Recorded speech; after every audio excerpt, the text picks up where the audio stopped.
merupakan suatu kemenangan.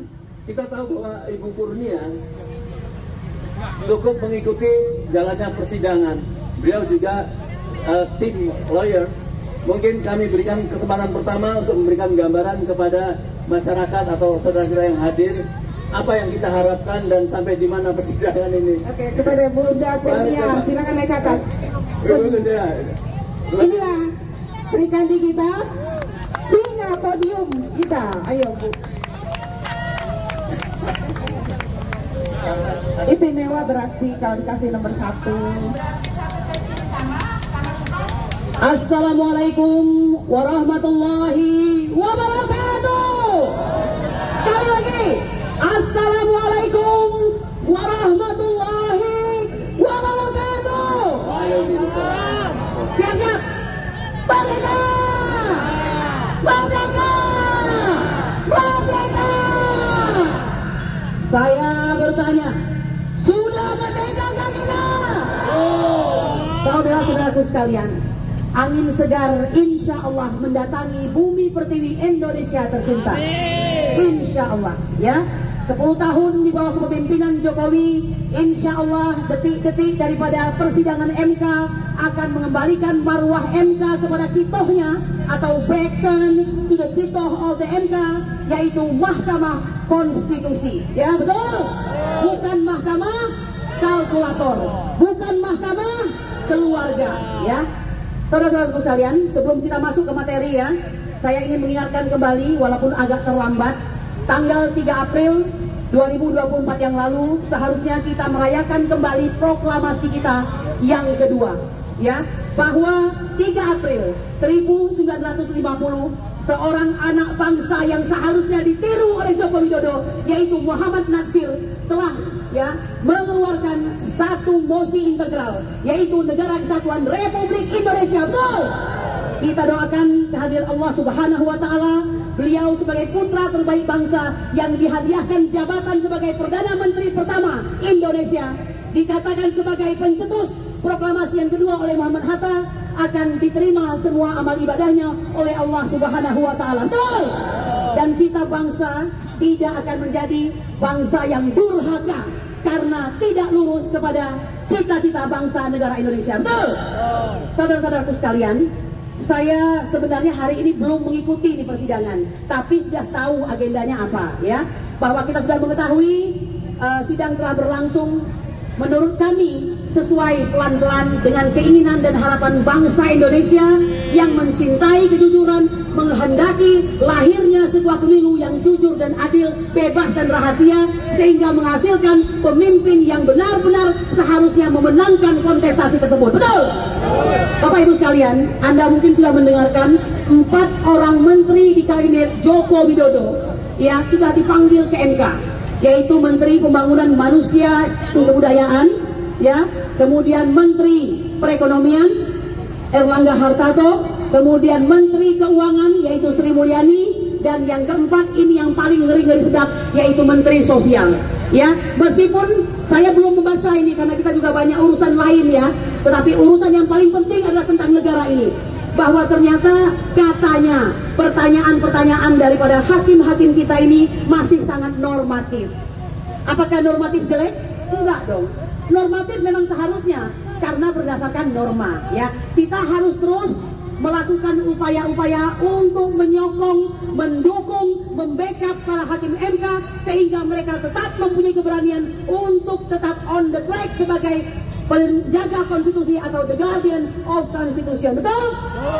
Bapak Ibu sekalian, saya ingin mengatakan kepada Anda semua, jangan pernah hilangkan pandangan bahwa sudah terjadi pengkhianatan kepada demokrasi, ya, bahwa Jokowi memang harus terus-terusan diberisikin karena apa yang dilakukannya sudah sangat membahayakan Negara Kesatuan Republik Indonesia. Betul? Saudara-saudaraku sekalian, ada beberapa hal untuk menjadi ciri bahwa sudah terjadi pengkhianatan kepada demokrasi, sudah terjadi pemilu yang tidak jurdil, yaitu pertama bahwa nepotisme terjadi dengan mengikut sertakan kekuatan kepresidenan. Betul? KPU tidak lagi menjadi suatu badan yang independen. Ya, kita dengar kemarin dalam sebuah persidangan Ketua KPU mengatakan mengapa mereka menerima pendaftaran pencalonan daripada Gibran karena ada surat dari Presiden. Padahal Presiden itu siapa? Bapaknya toh, bapaknya sendiri, yang wajar lah. Nah, jadi alasan ini sungguh suatu alasan yang menurut kita kanak-kanak iya, konyol iya, dan lain sebagainya. Ya sudahlah. Karena itu saya kira tidak heran apa yang disampaikan oleh pengamat politik Bapak Profesor Rias Rasid. Ini dengarkan ya. Ini dengarkan. Saya kemarin mengatakan Indonesia tanpa Jokowi. Betul. Kita ulangi lagi. Indonesia tanpa Jokowi. Indonesia tanpa Jokowi. Indonesia tanpa Jokowi. Mengapa saya katakan demikian? Seorang Bapak Rias Rasid, pengamat politik yang santun dan cerdas, sampai mengatakan untuk mendapatkan seorang dengan kepribadian yang tidak tahu malu sedemikian rupa dibutuhkan lebih dari 100 tahun.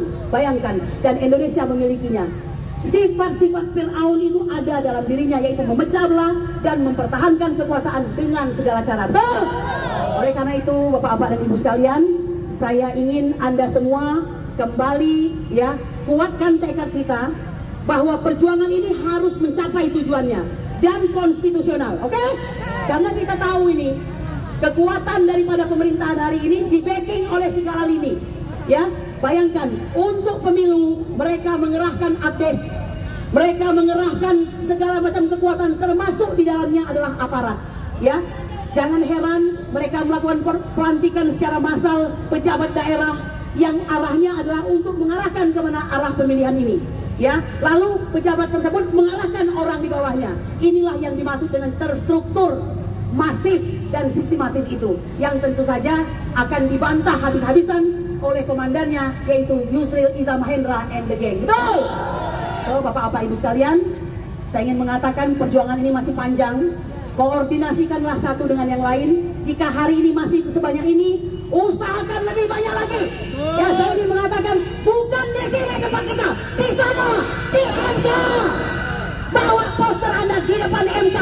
Itu bukan pelanggaran hukum. Saya ingin mengatakan kepada aparat, siapapun Anda, baik intel maupun siapa, dengar baik-baik. Hak menyatakan pendapat di muka umum adalah hak rakyat Indonesia yang dilindungi oleh undang-undang. Kalau kalian sampai ya melarang kami untuk menyampaikan pendapat kami di muka umum, sesungguhnya Andalah yang kurang ajar, ya. Saya ingin mengatakan tegak berdirilah sebagai aparat negara, mengayomi, melindungi, serta melayani masyarakat. Ingat baik-baik, saya ulang berkali-kali, Anda punya anggaran sebesar 114 triliun, terbesar ketiga selain kementerian dan lembaga. Oleh karena itu, jangan sekali-kali gunakan untuk membackup pemerintah. Kalian milik rakyat, dibayar dari uang kami. Betul. Oleh karena itu, rakyat semakin cerdas. Tidak usah menjadi bayang tari negara. Jadilah bayang tari rakyat jika negara yang dimaksud adalah pemerintah atau rezim. Sekali juga kami mengatakan, Bapak Tristio, mohon maaf ya, kita sudah terang-terangan saja. Konon kabarnya Anda dititipkan oleh Pak Jokowi pada pemerintahan berikutnya, pemerintahan rasa-rasa, karena belum ada pemerintahan yang ditetapkan sampai hari ini. Oleh karena itu, jangan karena Anda dititipkan, Anda akan mengorbankan dan menghambakan diri Anda untuk rezim Jokowi. Merdeka! Merdeka! Merdeka! Saya kira demikian saja. Nanti kita akan mendengarkan pimpinan kita. Ada Bapak Jenderal Sunarko di sana. Bapak, kami sangat butuh agar kami dipimpin.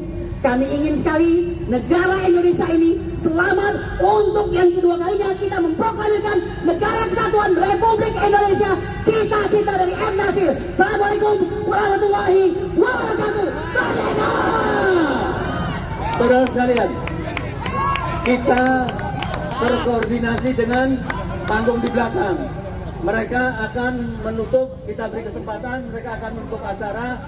Dan mohon maaf kepada pers, sementara menunggu penutupan mereka di sana.